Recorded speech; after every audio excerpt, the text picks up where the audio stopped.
Assalamualaikum and hello everyone. Today we are going to present to you guys about the nervous tissue. Let me introduce to you our presenter. My name is Nurin Sabrina. Next we have Denny Haikal and also Mariam Iman.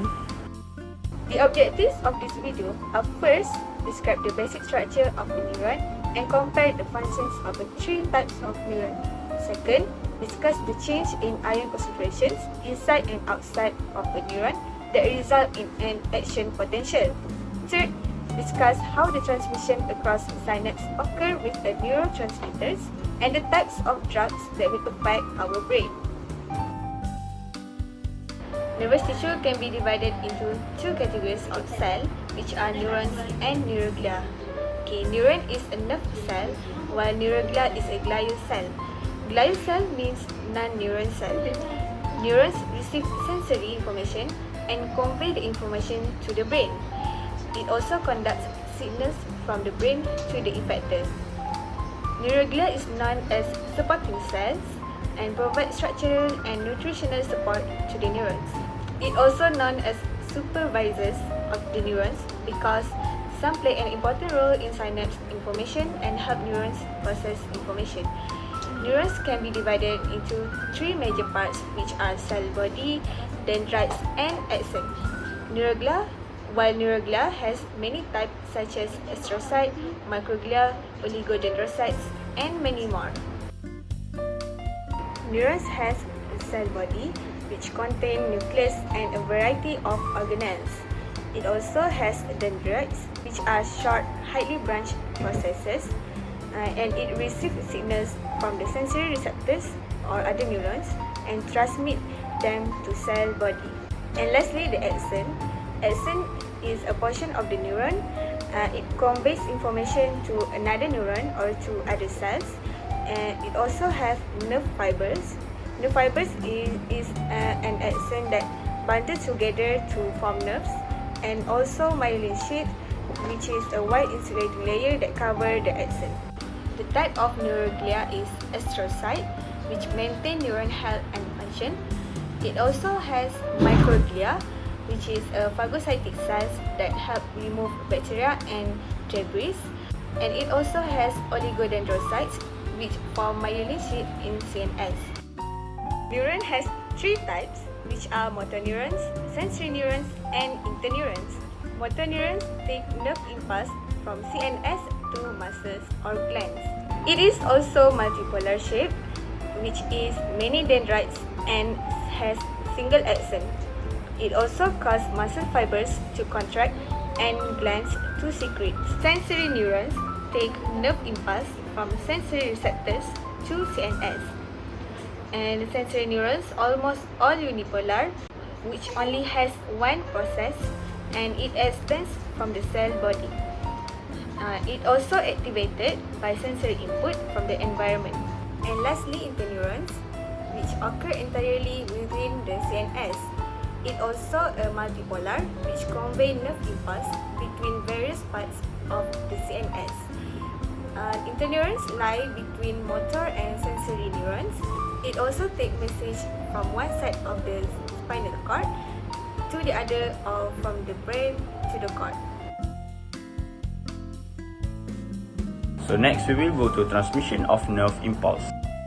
In early 1900s, scientists hypothesized that the nerve impulse is an electrochemical phenomenon. It is a movement of unequally distributed ions in the axonal membrane. In 1960s, the investigators insert a tiny electrode that connect with voltmeter into a giant axon with a circuit oligo. Voltmeter is used to measure the electrical potential difference between the electrode placed inside and outside of the axon. This is also called a membrane potential. There are two types of membrane potential, which is resting potential and action potential. In the resting potential, sodium-potassium pump is a mechanism which is used to maintain a difference in charge across the cell membrane of the neuron. The sodium-potassium pump is a mechanism of active transport that moves sodium ions out of the cell and potassium ions into the cells. Sodium-potassium pump 3 sodium ions out of the axon and 2 potassium ions into the axon. Sodium-potassium pumps also moved from areas of lower to higher concentration using energy in the form of ATP and carrier protein in the cell membrane. Potassium ions are more permeable with the membrane compared to sodium ion, so there are always more positive ions outside the membrane than inside. The axon cytoplasm also contains large negative charged proteins. Next, we will go to axial potential. Axial potential is a rapid change in polarity across a portion of an axonal membrane as the nerve impulse occurs. It involves two types of gated ion channels in axonal membranes. The first one allows the passage of sodium ion. The second one allows the passage of potassium ion. This gate responds to a stimulus such as a signal from neuron. Not all stimuli can cause an axial potential. Adequate stimulus must have a sufficient electrical value which will reduce the negativity of the nerve cell to the threshold of the axial potential. So, there are three stimuli, which is subthreshold, threshold, and suprathreshold. Subthreshold is a stimuli that cannot cause an axial potential. Threshold is a stimuli which are enough energy or potential to produce an axial potential. Suprathreshold is a stimuli also produce an axial potential, but their strength is higher than the threshold stimuli. So, an axial potential is generated when a stimulus changes the membrane potential to the values of threshold potential. The threshold potential is usually around -50 to -55 mV. It is important to know that the action potential behaves upon the all or none law. During depolarization, the inside of a neuron becomes positive because of the sudden entrance of sodium ions. When threshold reached, more sodium channels open and the action potential begins. This will cause the action potential increase from -70 mV to 35 mV.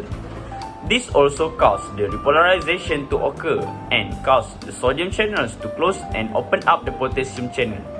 Then, the potassium will leave the axon and cause the action potential to drop from 35 mV to -70 mV. The action potential only takes 2 milliseconds to occur. An action potential has three phases, which is depolarization, overshoot, and repolarization. There are two more states of the membrane potential related to the action potential, which is hyperpolarization, which precedes the depolarization, and hyperpolarization, which follow the repolarization. Next, we will go to propagation of action potential. In non-myelinate axons, the action potential travels down an axon one small section at 1 meter per second. In myelinate axons, the gated ion channels that produce an action potential are concentrated at the nodes of Ranvier.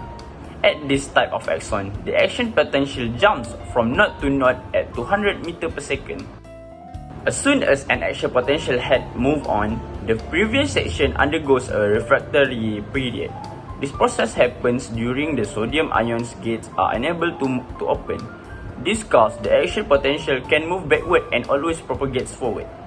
The intensity of a signal traveling down a nerve fiber is determined by the number of nerve impulses generated within a given time span. The next subtopic that I will be presenting is the transmission across a synapse. Firstly, I will start by introducing the main components that you need to know about the synapse. For your information, each axon is tipped by a small swelling, which is the axon terminal, and each axon terminal lies on the dendrite or the cell body of another neuron. Now, there are two types of synaptic membrane. One is the presynaptic membrane and another is the postsynaptic membrane. The presynaptic membrane is the membrane of the first neuron, while the postsynaptic membrane is the membrane of the next neuron. Last but not least, the synaptic cleft is the small gap between the neurons. To briefly explain the transmission across a synapse from one neuron to another, it occurs when a neurotransmitter is released at the presynaptic membrane, diffuses across a synaptic cleft, and binds to a receptor in the postsynaptic membrane. Alright, now let's get into the details. The transmission across a synapse can only be carried out by molecules called neurotransmitters, which are stored in synaptic vesicles.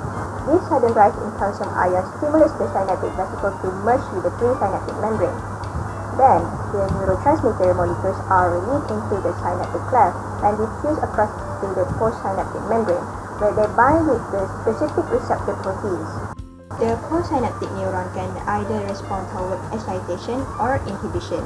Neurotransmitters have different types of action, which are excitatory neurotransmitters that increase the likelihood that the neuron will cause an action potential, and inhibitory neurotransmitters that decrease the likelihood that the neuron will cause an action potential. By definition, neurotransmitters are often referred to as the body chemicals messengers. They are the molecules used by the nervous system to transmit messages between neurons, or from neurons to muscles. The brain needs neurotransmitters to regulate many necessary functions such as heart rate, breathing, digestion, mood, sleep cycle, muscle movement, and concentration.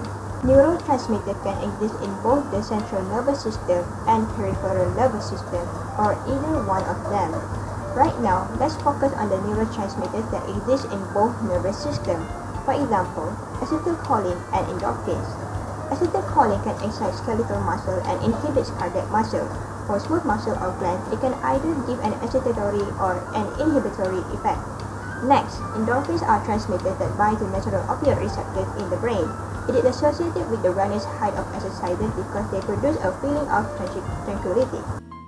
Moreover, examples of neurotransmitters that exist only in the central nervous system are norepinephrine, dopamine, and serotonin. Norepinephrine is important for dreaming, waking, and mood. Dopamine is important for emotions, learning, and attention, while serotonin is necessary for thermoregulation, sleeping, emotions, and perception. Let's move on to the flow of neurotransmitters. After a neurotransmitter has been released into a synaptic cleft and initiated a response, it will be removed from the synaptic cleft. In some synapses, the postsynaptic membrane contains enzymes that rapidly inactivate the neurotransmitter. For example, the enzyme acetylcholinesterase breaks down acetylcholine. Meanwhile, in other synapses, the presynaptic cell is responsible for reuptake, a process in which it rapidly reabsorbs the neurotransmitter, repackaging in synaptic vesicles and molecular breakdown. The short existence of neurotransmitter at the synapse prevents continuous stimulation or inhibition of the postsynaptic membrane.